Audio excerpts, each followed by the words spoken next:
You are now. Okay. I will briefly explain what is the letter review, review of the literature. It's not, if you're interested in a topic, you want to know, again, give me any example, anything, any topic that you're interested in, anything.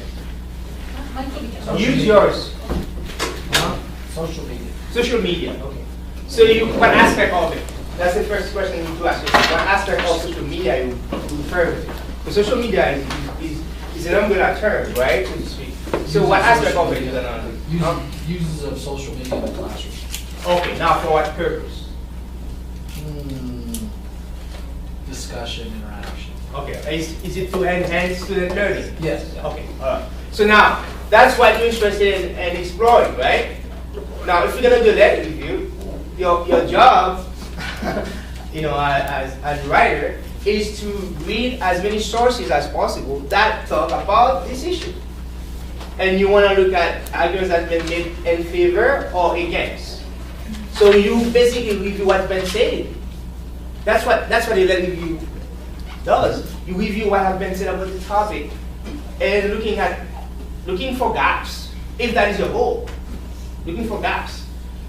And when you do that, you provide the reader a comprehensive understanding, hopefully, of the issue at hand. And that's what you do when you letter review. Then, after you present the argument from both sides, then you can insert yours. You can take a position. Is it okay? This is what's been said about the topic. If you are a teacher, you are if you're a community organizer, whatever role you occupy in society that has enabled you to have some experience regarding that issue, then you can use that experience to talk about it with authority. You can, this is based on my experience as a teacher. I have learned based on my observation, based on what I observe in my classroom, based on through conversation with colleagues. I have learned. This is what I've learned. This is my understanding of the issue. It can go in favor of certain arguments, or it can go against certain arguments.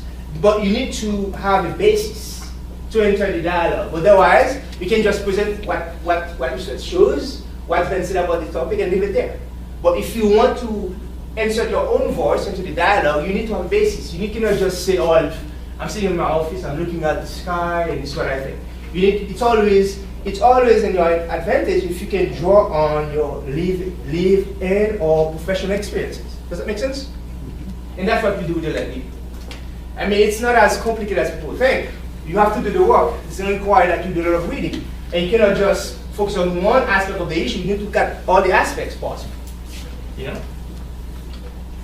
That way you can present a comprehensive view of the issue at hand. Otherwise, you might end up doing something very superficial, which is different from doing a study, although a letter review needs to be incorporated in a study. If you're going to do a study, you still need to show that you understand the literature, that you have done your work. A letter review is actually less work than a study, because it's just it's a component of a study. Does that make sense? But now for the purpose of your doctoral studies, if you know exactly what you're going to do for your dissertation, and I gave you that advice before, it might be a better use of your time to do a letter review that explores the issue that you want to explore in your dissertation. That way, when it comes to writing your comps, you have something that you can use. You can incorporate in your dissertation towards your dissertation. That's what I always advise my students, my masters and doctorals. So don't write for the sake of writing. Write about something that you're either passionate about, or you have to do for your thesis or for your dissertation. What's the point of writing a paper when you're done with it? You're gonna put it somewhere in the house, accumulating dust. You need to always work. It's always good to work towards something, whatever that is.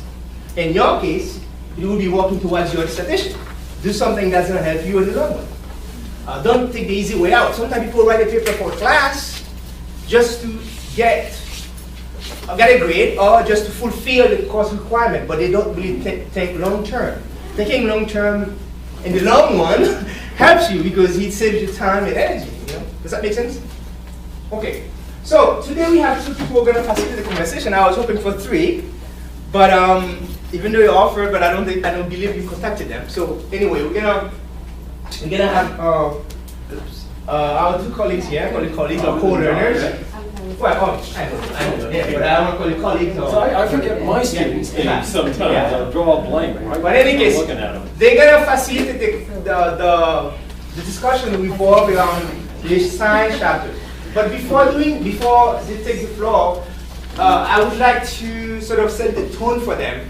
And I would like to begin class today with a statement that you made 2 weeks ago, which really caught my attention, and I didn't get to discuss it. And also I'm going to refer to a conversation that was happening last week in class about Marxism. And I want to touch base on that. But I'm going to begin with the statement that you made in response to Robin's comment, and to start class today. You made two very powerful statements, Leo, but I'm going to use both. Actually, I'm going to use both of them to start class today. In response to what a comment that Robin made, you asked that question, whose knowledge? Okay. I thought that was a very good question you asked. And then the week before that, again, it was in response to Robin. I guess you guys have been having a debate of some kind. You stated that the counter school culture was caused by the school culture. Was that your statement? Okay, the counter school culture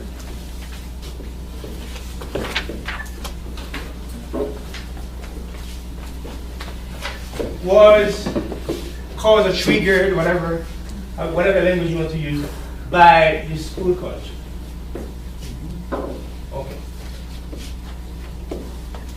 And again, you ask that question because, Robin, if I recall quite clearly what you said last week, or was it last week? Oh, that was last week. You said the kids, the lads, right? Yeah. They haven't been able to get a good job because they don't have a diploma, they don't have a college degree, right? The knowledge that they bring into the workforce or into the school doesn't seem to be valued. Yeah.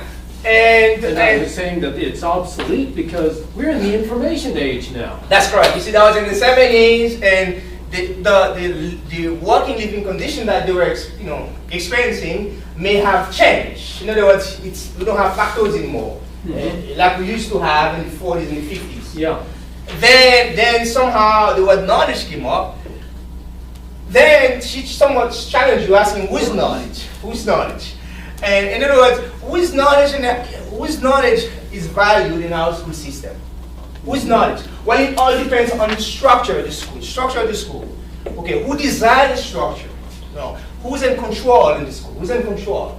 Who says this knowledge is valid and that knowledge is not? Who makes that decision? And who circulates that notion? Valid knowledge versus non-valid knowledge. Okay, and according to whom? Okay, so we need to understand the history of education, not only in the United States but in the world. Historically, who has controlled the educational system in terms of implementing policies that impact student learning? Who has been able to make those decisions historically? Who? If we want to go back to history and understand what happened, 100 years ago, and what's still happening in different forms with different masks, so to speak. So who has been the knower, or has claimed to be the knower historically? Who has claimed to be the knower? White male, Christian white males, heterosexual Christian white males. That's been the history. Of course, there's been some shift in the paradigm. It hasn't, I don't think it's the same way like it was, let's say, 100 years ago. There's been some shift in the paradigm. Before, there were too many women in academia. Now we have women. Before, there were too many people of color. Now we have, before, gay lesbian could not declare their sexuality at work, even though they still experience the same similar form of oppression, but now they can take a chance. So, all these forms of oppression have been challenged. They haven't gone away. They've been challenged. Now we have people like myself, who wasn't even born here, can stand in front of you and teaching you. Not teaching you, learning with you, right? But before, there wasn't much space for people like myself. There wasn't much space for women, in particular women of color. So who has constructed the so-called, objective knowledge? Who has constructed that? Who has made people believe that this is the knowledge we need to pay attention because it's the valid knowledge? Other type of knowledge is not, is not. People in power? People in power, who are in power? Who are they? You recently, you just give an answer.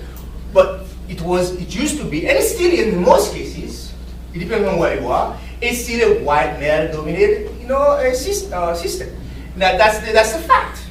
You may have some, female faces here and there, or one faces in there, but the reality is, historically has been white male. I'm not exaggerating, I'm not speculating, just do a survey. You can do a survey here at MSU.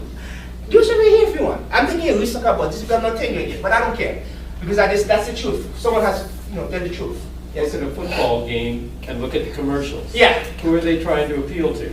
Exactly. So you need to understand who's in power, who decides what knowledge is valuable is not. Now, going back to the book, the knowledge that the kids bring into the school is as valid as the knowledge that the teachers, possess. It's as valid. There is such thing as better knowledge. That doesn't exist. My knowledge is not superior to yours, nor is yours superior to mine. Every knowledge is grounded in historical moment. And community shapes people's knowledge, informs people's knowledge. Your lived experience, informs your knowledge. So nothing says my knowledge is better than yours because I'm a professor, you're a student. Nothing says that her knowledge is superior than mine because she's Mexican and I'm Haitian. That doesn't exist. Everyone's knowledge is important, is valid, therefore needs to be taken into account and appreciated in our school system. Unfortunately, we have a hidden curriculum that prevents that from happening. I mean, Michael Apple is one of the people who talk about, hidden curriculum. And you have Gene Ahrens. They talk about those, Gene Ahrens talk about, hidden curriculum. Basically what it is that you have the curriculum that values certain type of knowledge, as opposed to others, right? If you are middle class, the knowledge that you bring to the school is valid. You don't have to suffer any type of transition because what is valid at home, that's what is valid in the mainstream classroom. So there is no gap, there is no mismatch between home and school. Whereas if you are poor, regardless of your skin tone, regardless of your gender, you go to school, your knowledge that you bring into the school mainstream classroom tends to go unrecognized. They don't recognize it because it's not the knowledge that's been, valued for decades. So that's what the hidden curriculum does to the students. Certain knowledge gets acknowledged, gets appreciated, gets valued, whereas other types do not. And that needs to be challenged. Yes. Classic example is when I was in junior high school, had to learn French or Italian or Russian. Spanish as a foreign language would not get you into the University of California. Right. That was not valued. Right. The other European languages, oh yes. Mm-hmm. And now, nobody learned Mandarin Chinese back then. Mm-hmm. Now everybody works on doing that. Right. It's the same thing. Spanish is valued. Because now Mandarin is valued. Back Yeah. then, no, not Well, valued. it's not. And Spanish was not valued And still not valued. in California But- back then. Yeah. I would disagree. And still not valued, you don't know where you are. Like here, even here in Las Cruces, New Mexico, where there's a large population of Spanish-speaking folks, English is still a dominant language. I'm not saying that valid is not valid. It is as valid as English or any other language, but it's people's attitude towards it. And there are still people who say, if you're going to live in America, you need to learn English. We don't have a national language. But don't. I've heard We people don't. recently, It was especially almost German. as They just a few months ago, saying, well, in France, if you're going to become a citizen of France, you have to learn French. Why don't we do that here? Right, I just- heard that statement. They just had a deal down in Gadsden where an umpire basically he got into big trouble The for this. umpire but from he- Alamogordo. Yeah, he Right. basically told the kids they couldn't speak Spanish on the field. So, Right. so yeah, you're right. So again, that's how it used to be. That's how it still is in some way, and that needs to be challenged. Because if you don't challenge it, it becomes normalized, and once it's normalized, people accept it for what it is. I think that's the way that's the way it is. That's life. Nothing says that it has to be that way. So that needs to be challenged. In other words, we have to make some noise. We have to speak our voices, against what you believe is wrong, whatever that is. Okay. So anyway, so that leads us to counter school culture.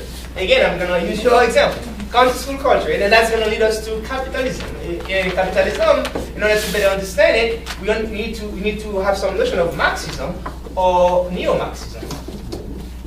Okay, I would say for me it's more like I'm a neo-Marx. I appreciate neo-Marxism more than Marxism itself, because Marxism Marx did not take into account culture as an important element in people's life. He didn't talk about it. So that's the limitation, to Marxism based on Karl Marx's notion, right? And then before, years later, or decades later, you have Antonio Gramsci, who places a very high emphasis on culture, which I'm going to be talking about. Anyway, now, to go back to what you said, the counter-school culture was triggered by the school culture, of course, because when you have a system that is full of contradictions, those contradictions are going to lead to somewhere.